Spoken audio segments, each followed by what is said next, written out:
Alhamdulillahirabbil alamin wa bihi nasta'inu ala umuri dunya waddin. Wassalatu wassalamu ala asrofil anbiya'i wal mursalin wa ala alihi wa sahbihi ajma'in, amma ba'd. Yang terhormat Ibu Kepala Sekolah dan yang saya banggakan Dewan Guru beserta staf SDN Kepadilan.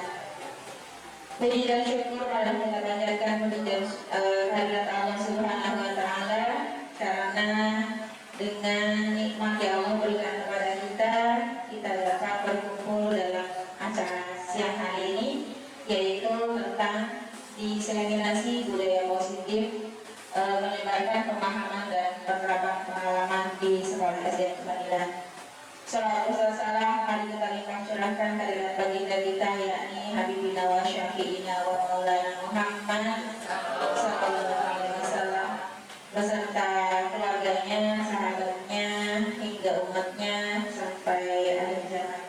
Ibu-ibu, kita mulai saja acara diseminasi pada hari ini, menyebarkan pemahaman dan penerapan pengalaman budaya positif oleh Malia SPDI CGP Angkatan 11 SDN Kepadilan Kota Cilegon. Next. Ya. Yang pertama yang akan dilakukan adalah penyebaran pemahaman kepada guru di SDN Kepadilan. Nanti yang keduanya adalah penyebaran pemahaman dan praktek baik kepada murid. Untuk yang pertama kita akan lakukan yaitu penyebaran pemahaman kepada guru di SDN Kepadilan. Next, bisa. Ya, kita ada speaking dulu karena kelihatan ngantuk ya Bu ya. Boleh? Nanti SPG-nya adalah SPG-nya adalah menyebutkan warna tapi tidak membaca tulisan. Boleh dibuka tulisan? Oke, ada yang mau coba? Silakan. Sebutkan warnanya tapi jangan baca tulisannya. Ada yang mau coba? Boleh? Boleh. Siap, boleh. Itu atasnya sage ya, warnanya ya, hijau. Masukin hijau, ungu, merah. Itu warnanya putih tadi ya, putih yang abu apa putih maksudnya? Abu, biru, hitam. Itu maksudnya apa? Kuning itu warnanya apa? Coklat, ungu, coklat lagi. Warna ini kan orange, coklat ya? Ya, boleh. Ada mau coba? Boleh, lebih cepat ya beda kayak mereka gitu. Boleh. Tanyakan dulu dong ini warna. Iya. Tulisan putih itu sebenarnya masuk ke mana? Yang tulisan putih coklat, yang pink itu oranye. Yang kuning itu abu-abu. Oke, siap. Ya, karena pakai ini daripada bukan kita warna, karena pakai slide, pakai inframus, jadi warnanya agak pudar ya, maklum saja. Oke, kita siap. Mulai. Hijau, ungu, merah, abu, biru, hitam, kuning, coklat, ungu, sama oranye. Oke.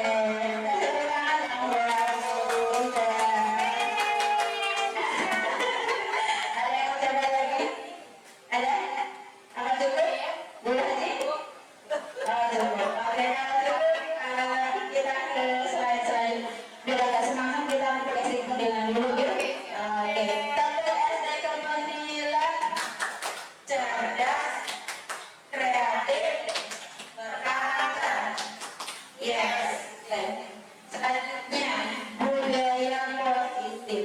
Ya, budaya positif adalah nilai-nilai, kebiasaan-kebiasaan, keyakinan di sekolah yang berpihak pada murid agar dapat berkembang menjadi pribadi yang kritis, penuh hormat dan bertanggung jawab. Itu adalah pengertian dari budaya positif. Selanjutnya, dalam budaya positif ini ada 8 konsep inti. Yang pertama, perubahan disiplin positif. Yang ketiga adalah nilai-nilai kebajikan. Yang keempat, kebutuhan dasar manusia. Yang kelima, motivasi perilaku manusia. Yang keenam, posisi kontrol guru. Yang ketujuh, keyakinan kelas. Dan yang kedelapan adalah segitiga restitusi. Oke, yang pertama adalah pembelajaran dengan paradigma baru. Pembelajaran dengan paradigma baru ini merupakan pembelajaran yang dirancang berdasarkan prinsip pembelajaran berdiferensiasi, sehingga para peserta didik belajar sesuai dengan kebutuhannya berdasarkan tahap perkembangan sesuai teori psikologi modern untuk mewujudkan profil pelajar Pancasila. Ada yang pernah dengar tentang pembelajaran berdiferensiasi? Ada? Ada? Enggak ada? Pembelajaran berdiferensiasi itu pembelajaran yang dikelompokkan berdasarkan model pembelajaran peserta didik. Ya, ada yang dengan cara gambar, nanti dikelompokkan sesuai dengan kelompoknya masing-masing. Ada yang dengan visual, ya, ada yang dengan kinestetik dan sebagainya. Dan itu semua ditujukan untuk mewujudkan pelajar yang profil pelajar Pancasila. Ya, kita tahu ada 6 elemen profil pelajar Pancasila. Yang pertama, beriman dan bertakwa kepada Tuhan Yang Maha Esa, berakhlak mulia. Terus yang kedua, berwawasan lingkungan atau berwawasan lingkungan, berkebinekaan global, gotong royong, mandiri, kreatif, dan bernalar kritis, yaitu bagian dari profil pelajar Pancasila. Next.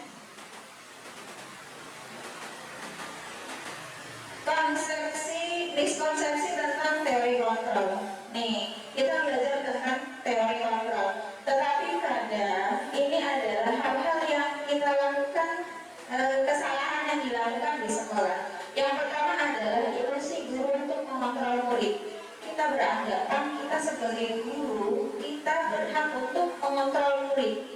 Padahal dalam teori ini dijelaskan tidak satu orang pun yang bisa mengontrol orang lain, karena yang bisa mengontrol adalah diri sendiri. Ya, guru tidak mempunyai tidak mempunyai kekuatan atau kekuasaan untuk mengontrol murid, hanya mengarahkan saja. Yang kedua adalah ilusi bahwa kritik dan membuat rasa bersalah mampu menguatkan karakter.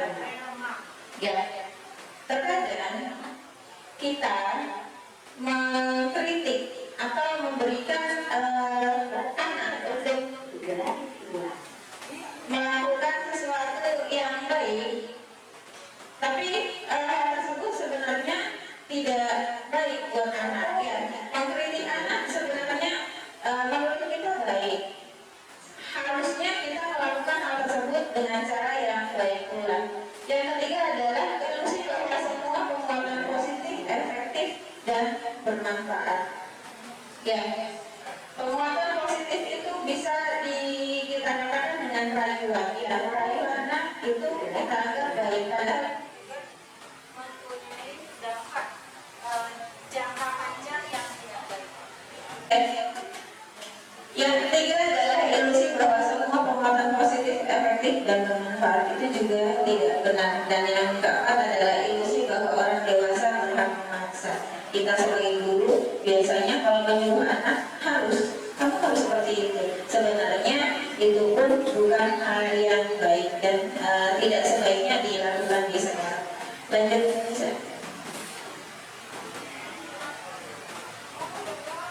Ini adalah mengubah paradigma stimulus respon ke pendekatan teori kontrol. Di stimulus respon di situ dijelaskan realitas atau kebutuhan kita sama, sedangkan di teori kontrol di situ berpendapat bahwa realitas atau kebutuhan kita berbeda. Terus semua orang melihat hal yang sama, sedangkan di teori kontrol setiap orang memiliki gambaran yang berbeda. Yang ketiga, di stimulus respon kita mencoba mengubah orang agar berpandangan sama dengan kita, sedangkan di teori kontrol kita berusaha memahami pandangan orang lain tentang dunia. Untuk stimulus respon yang selanjutnya, perilaku buruk dilihat sebagai suatu kesalahan. Biasanya kalau kita anggap itu sebuah kesalahan. Padahal semua perilaku memiliki tujuan. Terus orang lain bisa mengontrol saya, itu di teori lama. Sedangkan di teori kontrol hanya Anda yang bisa mengontrol diri Anda sendiri. Terus saya bisa mengontrol orang lain. Di teori kontrol Anda tidak bisa mengontrol orang lain. Selanjutnya pemaksaan Anda pada saat rujukan gagal. Selanjutnya di situ di teori kontrol, kolaborasi dan konsensus menciptakan pilihan-pilihan baru. Dan yang terakhir, di dalam stimulus respon, model berpikirnya menang atau kalah. Sedangkan di teori kontrol, model berpikirnya menang-menang. Next. Ya, sekarang disiplin positif. Ya, kira-kira disiplin itu pengertiannya apa? Selama ini kita ngomong ayo harus disiplin, nurut, apalagi mengikuti aturan, to'at, bahasa Arabnya to'at. Oh, dapatnya pagi, pulang juga harus sesuai dengan waktu. Ya, ya. Ini pengertian disiplin. Ya, disiplin berasal dari kata disiplina, yang artinya adalah belajar. Disiplin positif adalah sebuah pendekatan penerapan disiplin untuk mengajarkan bertanggung jawab dan menumbuhkan kesadaran diri berdasarkan nilai-nilai kebajikan. Tujuan dari disiplin positif adalah menanamkan motivasi yang ketiga pada murid kita, yaitu untuk menjadi orang yang mereka inginkan dan menghargai diri sendiri dengan nilai-nilai yang mereka percaya. Motivasi yang ketiga itu motivasi yang intrinsik. Nanti kita bahas ada motivasi yang pertama, motivasi ekstrinsik, motivasi kedua juga ekstrinsik, dan motivasi yang ketiga adalah motivasi intrinsik. Selanjutnya sebagai pendidik, tujuan kita adalah menciptakan murid yang memiliki disiplin diri sehingga mereka bisa berperilaku dengan mengacu pada nilai-nilai kebajikan universal dan memiliki motivasi intrinsik, bukan motivasi ekstrinsik. Ya.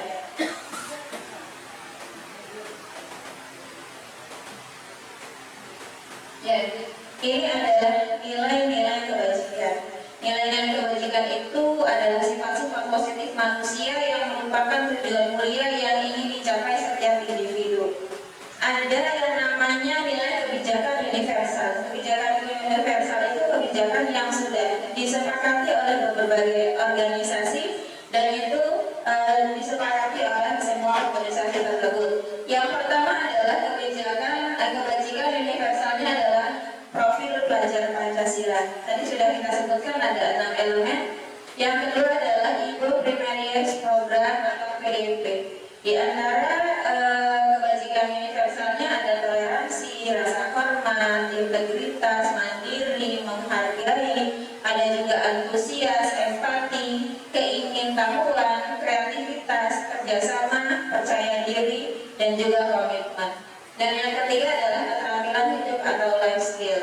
Contohnya adalah dapat dipercaya, tidak merendahkan orang lain, lurus hati, memberikan yang terbaik dari diri, dan pendengar yang aktif. Ini beberapa contoh karena memang yang namanya kebajikan universal itu banyak contohnya. Ini hanya ditampilkan 3 saja. Selanjutnya bisa. Ya. Sekarang kita berbicara tentang kebutuhan dasar manusia. Kebutuhan dasar manusia adalah segala sesuatu yang kita lakukan untuk mendapatkan apa yang kita inginkan.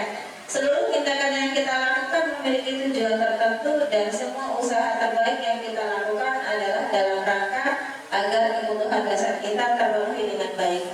Ada berapa sih kira-kira kebutuhan dasar manusia itu? Ada berapa Pak Habib? Sandang, pangan, papan. Itu. Ada lagi? Ada berapa? Sama cicis. Oh, sama cicis. Maksudnya pangan katanya Pak Habib. Ya, kita buka selanjutnya bisa. Kebutuhan dasar manusia itu ada. Oh, ada speaking lagi. Sebelum ini ada speaking. Ya. Speaking lagi, ayo isi HP-nya ibu-ibu. Kita ketemu 5. Pernah ketemu 5 kan?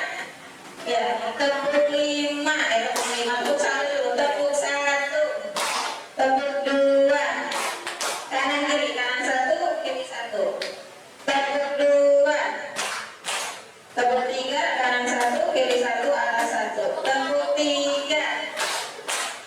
Kalau tepuk 4, rokok. Iya, 2 kali. Tepuk 4. Oke, kalau tepuk 5 tambah 1 atas. Tepuk 5. Oke, 2 kali tepuk 5. Oke, terima kasih. Selanjutnya Melisa. Ya. Kebutuhan dasarnya bisa selanjutnya ke itu kan? Saya permen dulu. Oh iya, nanti permennya setelah istirahat ya Bu. Kaki ya? Ya, 5 kebutuhan dasar manusia. Yang pertama adalah kebutuhan bertahan hidup. Tadi yang sudah dijelaskan, sandang, pangan, pakaian, makanan, pakaian, tempat tinggal, merasa aman, keamanan, dan juga kesehatan. Itu termasuk kebutuhan dasar bertahan hidup. Yang kedua adalah kebutuhan kasih sayang dan rasa diterima. Rasa diterima oleh kelompok, dipedulikan, berbagi, kerjasama, dan menjadi bagian dari kelompok. Ya, sedih ya kalau kita gabung sama orang tapi kita sendirian aja dicuekin. Itu adalah kebutuhan kasih sayang dan rasa diterima. Yang ketiga adalah kebutuhan penguasaan. Penguasaan ini adalah harga diri, keinginan untuk dianggap, ingin memimpin, dan juga berprestasi untuk diakui dan didengar. Ya, ketika kita sebagai guru, kita pengen ya menjadi pemimpin pembelajaran yang baik untuk muridnya. Dan yang keempat adalah kebutuhan dasar kebebasan. Di sini contohnya adalah mandiri, memiliki pilihan, mencoba hal yang baru, dan mampu mengendalikan arah dirinya. Dan yang terakhir adalah kebutuhan kesenangan, bermain, humor, antusiasme, dan tertawa. Dari kelima kebutuhan dasar manusia ini harus terpenuhi. Ketika tidak terpenuhi, maka akan ada hal-hal yang dilakukan untuk memenuhi hal tersebut. Contoh di kelas, ada anaknya yang lumayan agak gimana ya, agak belum bahasanya, saya bahasa kasarnya agak belum. Ya, jangan aktif, lempar pulpen, lempar buku teman, itu sebenarnya anak tersebut kekurangan dan ya bisa kasih saya, bisa juga kesenangan, kebutuhan dasar kesenangannya tidak terpenuhi. Ya, jadi ketika dia melakukan itu dia merasa senang karena mungkin di rumahnya kebutuhan dasar kesenangannya itu belum terpenuhi atau kasih sayang dari orang tuanya belum terpenuhi. Makanya dengan cara apapun dia akan mencari cara untuk memenuhi kebutuhan dasar tersebut. Cek perhatian ya? Iya, mencari perhatian, ngambek segala macam itu ya. Lanjut. Bikin lagi. Tadi ya, karena tadi kelewat sama Nisa. Lanjut bisa ya. Ini tadi motivasi perilaku dibagi menjadi 3. Yang 2 termasuk motivasi ekstrinsik, yang 1 motivasi intrinsik. Yang termasuk motivasi ekstrinsik yang pertama adalah untuk menghindari ketidaknyamanan atau hukuman. Ya, siapa yang ke sekolahnya takut kesiangan, takut dihukum? Ya, bisa saja kalau kita guru oleh atasan. Bisa saja kalau anak murid dihukum oleh gurunya. Berarti itu motivasinya masih motivasi ekstrinsik, motivasi dari luar pribadi tersebut. Ya, ini adalah motivasi yang pertama. Motivasi yang kedua adalah untuk mendapatkan imbalan atau penghargaan dari orang lain.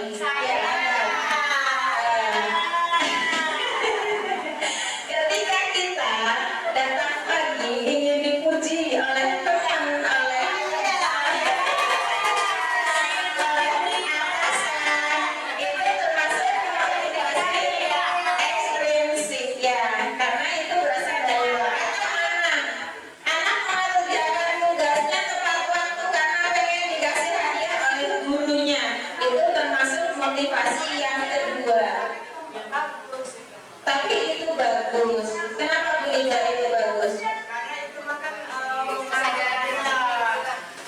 Kalau itu kan untuk memotivasinya dari diri sendiri, bukan karena imbalan langsung, tapi dia pun tempat hati yang tadi ada disiplin, termasuk disiplin tadi. Jadi tanggung jawab kepada tugas tersebut. Ya kan? Oke, terima kasih Bu Hidayah. Jika seseorang melakukan tugasnya karena tanggung jawab dan disiplin, itu larinya ke motivasi yang ketiga, adalah untuk menjadi orang yang mereka inginkan dan menghargai diri sendiri dengan nilai-nilai yang mereka percaya. Ya, jadi ketika melakukan tanggung jawab itu dengan benar, melakukan tanggung jawab itu dengan jujur, maka itu termasuk motivasinya adalah motivasi intrinsik, dan itu yang harus kita bentuk dari anak didik kita. Jangan sampai mereka mengerjakan tugas-tugas di sekolah adalah dengan ingin dipuji atau ingin mendapatkan hadiah.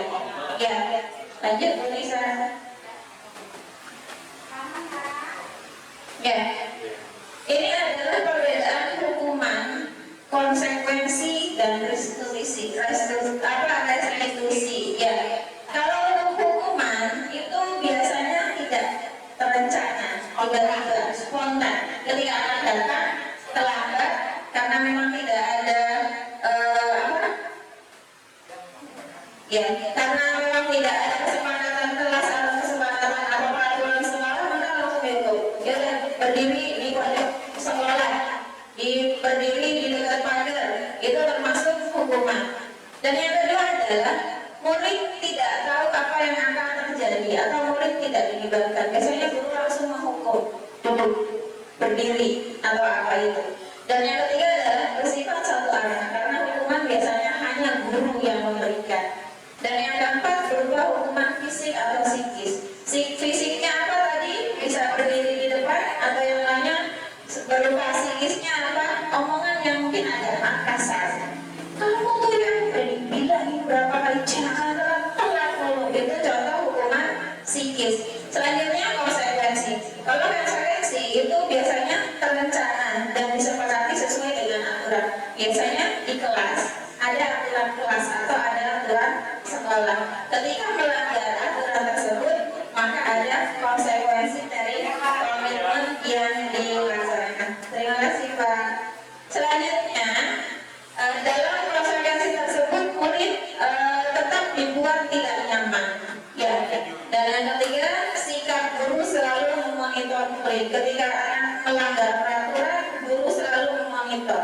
Guru selalu mengingatkan bahwa hal tersebut tidak baik. Dan restitusi ini dianggap adalah solusi yang terbaik untuk melakukan hal-hal tindakan-tindakan kita di kelas atau di sekolah. Yang pertama, dalam restitusi, proses penciptaan kondisi bagi murid untuk memperbaiki kesalahan. Intinya bukan menghukum. Ketika murid melakukan kesalahan, maka guru akan berusaha untuk memperbaiki kesalahan tersebut. Dan yang keduanya adalah berkolaborasi untuk mencari solusi dari masalah yang dialami oleh murid. Next. Ya, ini adalah 5 posisi kontrol guru yang biasa kita lakukan di kelas atau di sekolah. Yang pertama, penghukum. Ya, posisi penghukum adalah bisa menggunakan hukuman fisik maupun hukuman verbal. Tadi ketika anak melakukan kesalahan, kita biasanya memposisikan diri kita sebagai penghukum. Biasanya kita berbicara ke anak, patuhi aturan saya, awas kalau tidak nurut sama saya. Itu biasanya guru yang seperti itu termasuk ke posisi kontrol sebagai penghukum. Ya.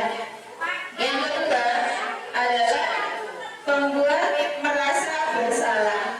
Pembuat merasa bersalah akan menggunakan keheningan yang membuat orang lain merasa tidak nyaman, merasa bersalah atau rendah diri. Contohnya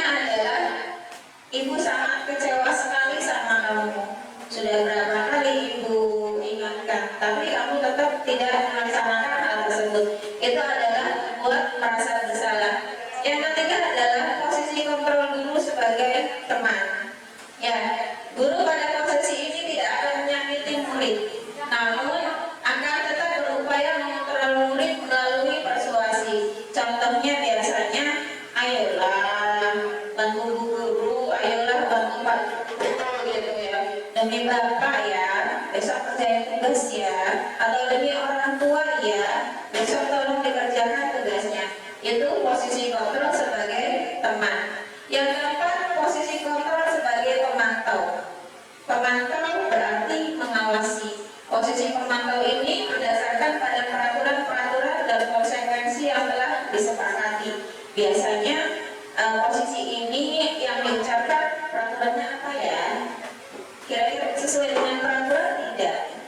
Peraturan yang dilanggar apa sih? Biasanya guru mengatakan itu kepada muridnya. Dan yang terakhir adalah posisi manajer. Manajer adalah posisi di mana guru berbuat sesuatu bersama dengan murid, mendukung murid agar dapat menemukan solusi atas permasalahan sendiri. Contoh kata-katanya, apa yang kita yakini, keyakinan kelas apa yang kita lakukan. Ayo kita mencari solusi dari masalah yang dihadapi. Next. Ini adalah contoh penerapan posisi kontrol dulu. Contoh, berdiri di kelas selama 1 jam. Itu adalah posisi kontrol sebagai penghukum. Ada yang biasa melakukan ini? Alhamdulillah. Yang kedua, berapa kali ibu harus memberitahu kamu selalu saja mengecewakan ibu? Tidak ada. Alhamdulillah. Ya. Ini contoh kasusnya adalah murid sering menumpahkan air minum ketika belajar. Ada? Oke. Ketika anak murid menumpahkan air, apa yang dilakukan? Yang ambillah siapa? Gurunya para muridnya? Kita harus mengangkat anak dulu karena tahu tempatnya di mana. Lampel juga menggantung di mana. Jangan kita bertanggung jawab melakukan kesalahan, harus bisa membersihkan. Menambahkan dari jawaban Bu Erani, mungkin kalau anakku yang langsung disuruh kita mendampingi begitu mencarikannya, tidak langsung misalnya kok anda tidak, tapi ya ini biasanya nyimpen, biasanya tahu kan atau gimana, tapi bunda ada baik kita bantu mencarinya, yuk di belakang kita begitu.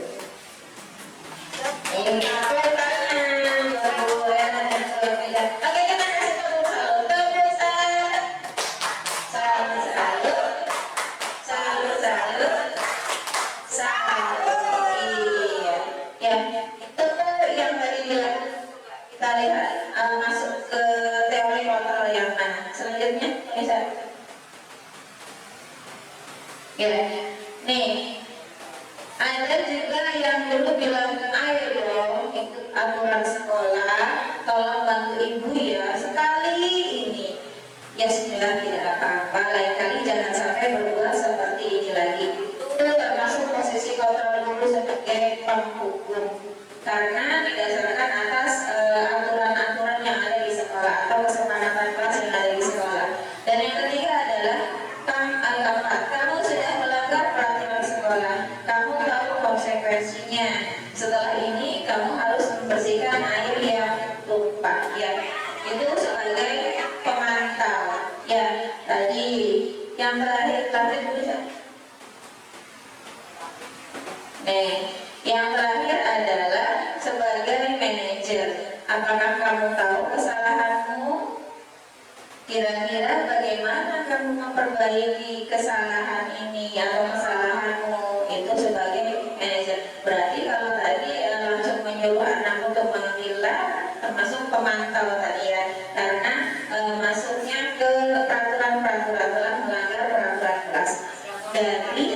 Dari kelima posisi kontrol dulu tadi, yang paling baik dilakukan adalah sebagai posisi manajer.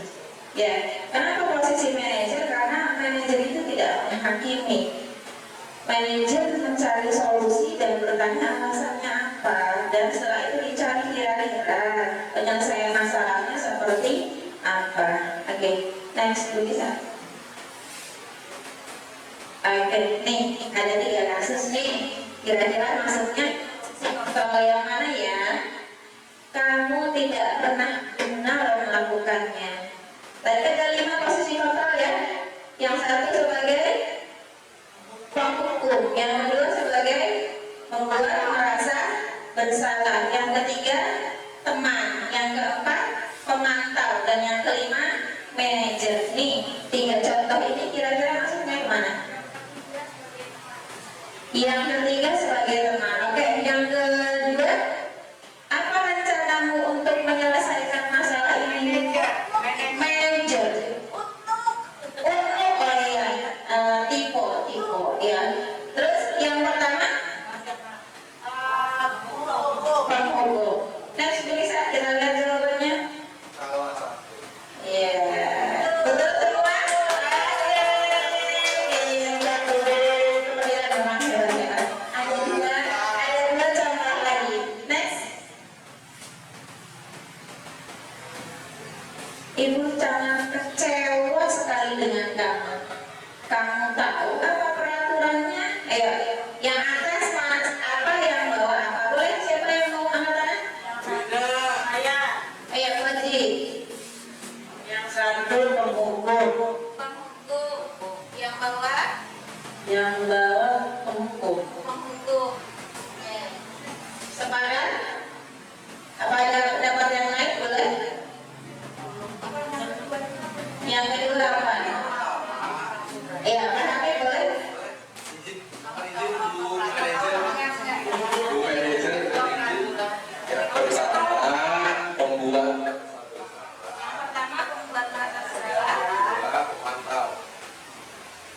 Yang pertama pembuat merasa bersalah, yang kedua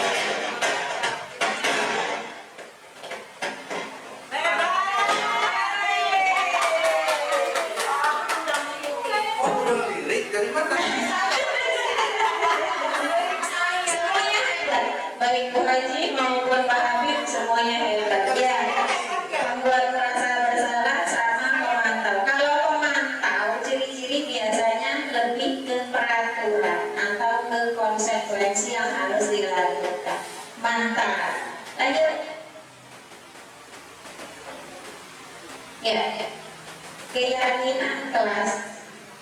Ini yang biasanya kita lakukan di kelas bersamaan. Beda antara keyakinan kelas dengan peraturan kelas. Kira-kira kalau peraturan kelas apa sih isinya? Piket. Komitmen datang pagi.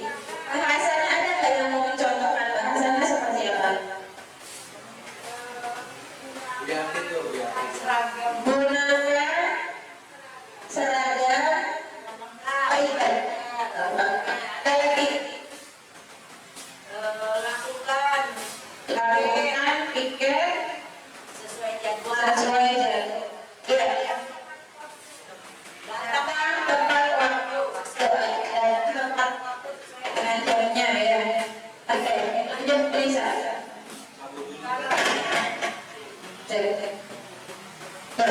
Ada 2 kasus tentang keyakinan kelas atau peraturan kelas. Pertama, mengapa kita memiliki peraturan tentang penggunaan helm pada saat mengendarai kendaraan roda 2 atau motor? Kira-kira kenapa? Jawabannya apa? Agar ketika terjatuh tidak terkena ini ya, Agar ketika terjatuh selamat ya Bojian. Oke, untuk keselamatan intinya adalah untuk keselamatan apa? melindungi dari Apa takut ditilang polisi gitu kan? Ya,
Untuk pembentukan keyakinan kelas, yang pertama adalah bersifat abstrak. Abstrak itu apa? Kita tidak menyebutkan kata-katanya, contoh piket, apalagi ya. Jadi bentuknya sifatnya abstrak seperti jujur tadi, kesehatan, keselamatan, terus tanggung jawab, itu lebih ke keyakinan. Terus yang kedua adalah berupa pernyataan universal. Pernyataan universal itu tadi yang sudah kita bahas. Ada tadi profil pelajar Pancasila, ada input, contohnya tadi ya yang kejujuran segala macam. Terus sedikit saja agar mudah diingat. Biasanya kalau peraturan kelas, siswa datang ke sekolah pada pukul 7. Kalau untuk keyakinan kelas berarti siswa disiplin. Cukup seperti itu saja. Disiplin bukan hanya tentang datang, mengumpulkan tugas, ya, PR, segala macam. Itu maksudnya ke disiplin. Selanjutnya, sesuai dengan kondisi kelas dan sekolah sehingga mudah diterapkan. Maaf, yang ketiga dibuat dalam pernyataan positif. Untuk keyakinan kelas tidak boleh menggunakan kata-kata negatif. Tidak boleh membuang sampah sembarangan. Tidak boleh, itu merupakan kata-kata negatif. Itu tidak boleh digunakan. Atau dilarang, ya, dilarang ribut di kelas. Itu juga kata-kata negatif. Dalam keyakinan kelas menggunakan kata-kata positif. Kalau dilarang membuang sampah berarti membuang sampah pada tempatnya. Dilarang ribut berarti siswa harus tenang, ya. Terus tadi sesuai dengan kondisi kelas dan sekolah sehingga mudah diterapkan, ya. Ketika sekolah tersebut belum ada teknologi canggih, maka tidak perlu menggunakan keyakinan kelas tentang teknologi canggih. Jadi peraturan kelas itu atau keyakinan kelas itu dibuat sesuai dengan kondisi sekolah atau kondisi kelas yang bersangkutan. Terus semua warga sekolah atau kelas dilibatkan saat membuat keyakinan kelas.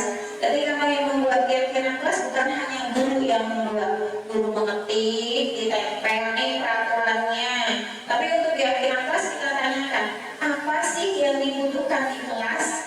Kira-kira untuk menunjang pembelajaran supaya efektif, supaya nyaman, apa yang kita butuhkan? Boleh kita bagi post-it ke anak-anak, ditulis sama anak-anak, harus menghormati antar teman guru. Dalamnya banyak, tidak boleh bully, tidak boleh ngata-ngatain orang tua, tidak boleh ngeledek, ya di situ. Jadi bentuknya bentuk yang kata-katanya tadi abstrak, tapi dalamnya cakupannya sangat banyak. Ya, next.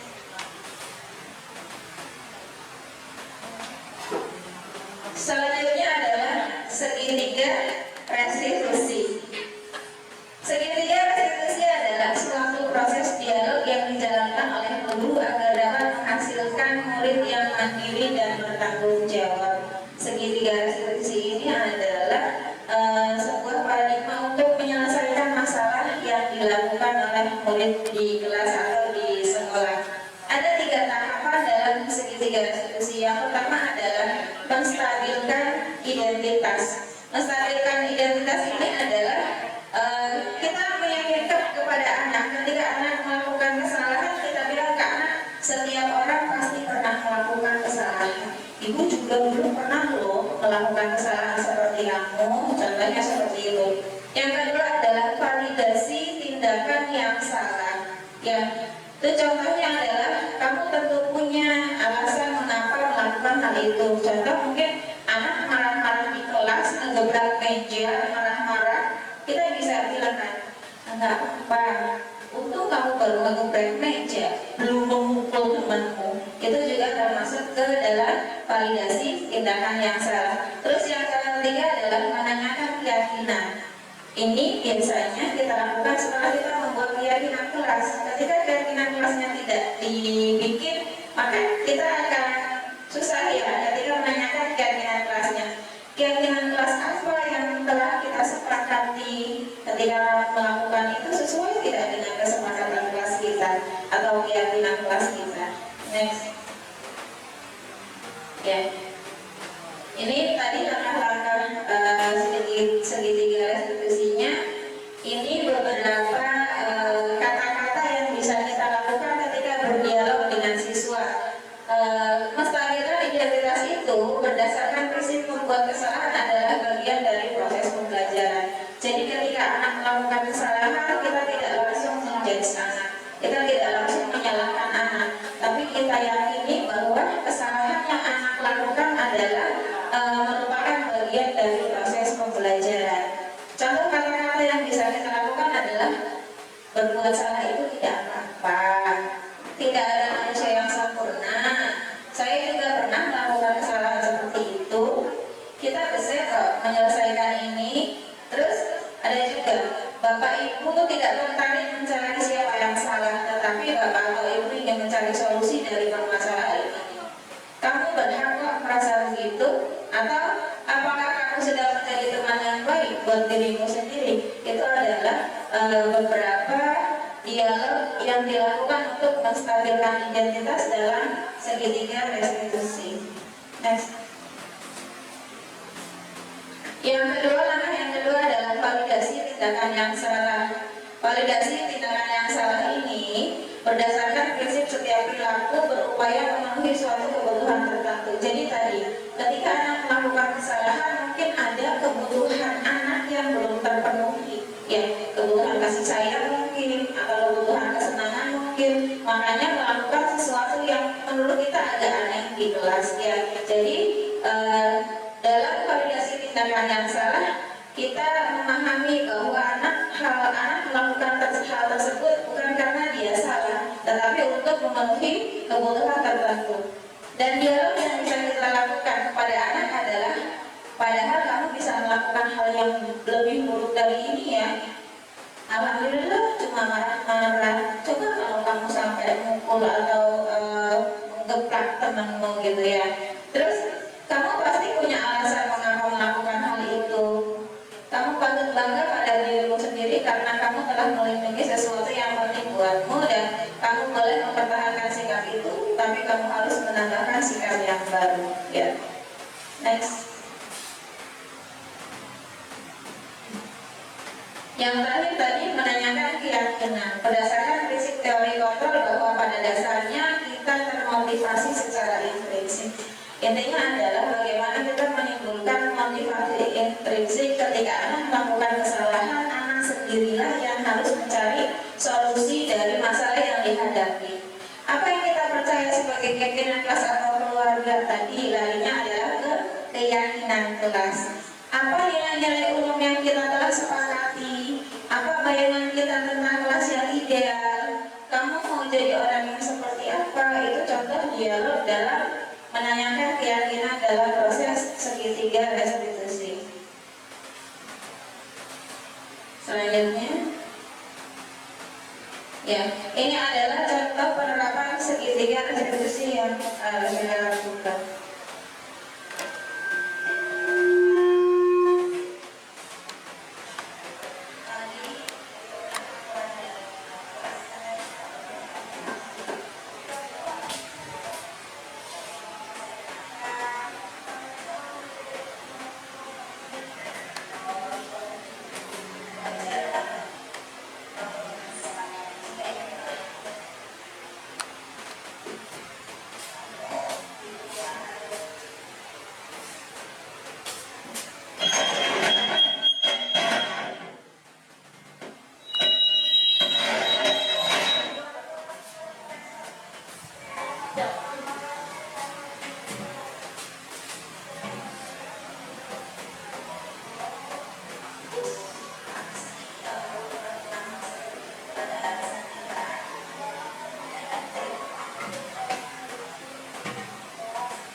Ya, ini adalah satu seri diskusi yang dilakukan. Kasus pertama Haika itu marah-marah di kelas. Marah-marah di kelas sampai menghadap meja. Ceritanya berantem sama Safri. Kalau ada kasusnya adalah telat selalu sering datang ke sekolah. Ya. Next, Bu Nisa. Ya, ini penutup. Ya. Budaya positif dapat diwujudkan dengan cara menumbuhkan motivasi intrinsik dari dalam murid. Hal ini akan menuntut murid menjadi insan yang mandiri, merdeka, dan bertanggung jawab. Ketika budaya positif terwujud di lingkungan sekolah, maka akan berpengaruh terhadap pencapaian visi dan misi sekolah. Dalam mewujudkan budaya sekolah, dibutuhkan kolaborasi dari semua warga sekolah, mulai dari kepala sekolah, guru, tenaga pendidik, murid, dan juga orang tua murid, dan juga komite sekolah. Next, please. Ada yang ditanyakan tentang tadi budaya positif yang sudah dijelaskan? Mungkin ya, silakan Bu Ida. Nanti kita diskusikan bareng. Sepertinya bukan pertanyaan sih Bu, tadi kan katanya yang tadi ditanyakan ke betapa tuh yang tentang apa ya tadi intrinsik dan ekstrinsik tuh. Tadi kan ada bahasanya itu termasuk dalam anak menyelesaikan tugas tepat waktu yang tadi itu masih belum paham karena kalau dia tepat waktu berarti kan tanggung jawab dan disiplin, berarti kan kesadaran dari diri sendiri. Tapi tadi termasuknya di dalam harus instruksi dan dari juga satu gitu, walaupun tidak menginginkan imbalan maksudnya gitu. Yang tadi minta tolong dijelaskan kembali sedikit. Iya, terima kasih Bu Ida. Tadi tentang motivasi intrinsik dan ekstrinsik. Ya, tadi motivasi ekstrinsik itu ada dua. Satu, ketika seseorang itu takut akan hukuman. Yang kedua adalah ketika orang itu ingin mendapatkan pujian atau reward. Dan yang ketiga adalah intrinsik dari dalam diri sendiri. Ya, ketika anak melakukan tugas, itu bisa ada dua motivasi yang dia lakukan. Ketika anak mengumpulkan tugasnya tepat waktu, dorongannya karena pengen dipuji oleh gurunya, itu termasuknya motivasi ekstrinsik. Tetapi ketika anak mengumpulkan tugas tepat waktu karena rasa tanggung jawab dia, rasa ini tugas saya loh harus saya lakukan meskipun guru memberikan reward atau tidak, itu termasuk motivasi intrinsik dari dalam diri anak tersebut. Dan motivasi intrinsik itu yang mulai atau kita coba bangun dalam budaya positif tersebut. Dua motivasi ekstrinsik itu kalau bisa gitu jangan dilakukan. Ya, karena yang paling baik adalah motivasi intrinsik. Ya, jadi ketika anak mengumpulkan tugas bisa saja motivasinya karena dia pengen dapat hadiah atau takut dipukul, atau mungkin karena memang dia benar-benar dalam jiwanya sudah menyadari bahwa itu adalah tanggung jawabnya, itu adalah tugas yang harus dia laksanakan. Ya, masih kurang ada yang harus dihitung lagi? Cukup. Yang lain? Ada? Cukup. Bu Ibu ya? Sudah. Bu. Oke, terima kasih. Ya. Terima kasih. Guru bergerak Indonesia. Sekian dari saya. Kurang lebihnya mohon maaf. Assalamualaikum warahmatullahi wabarakatuh.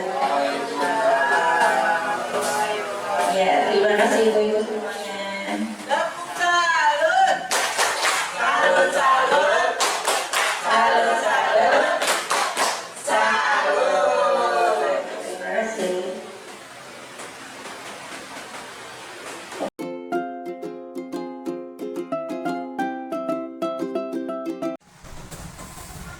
Oke,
Saya Cleo Octavio Cardosi.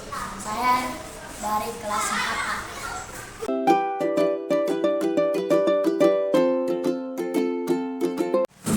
Membuat keyakinan kelas.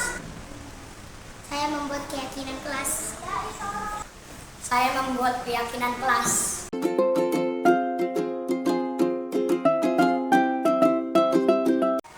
Perasaan saya sangat senang. Perasaan saya sangat bersemangat. Perasaan saya senang sekali.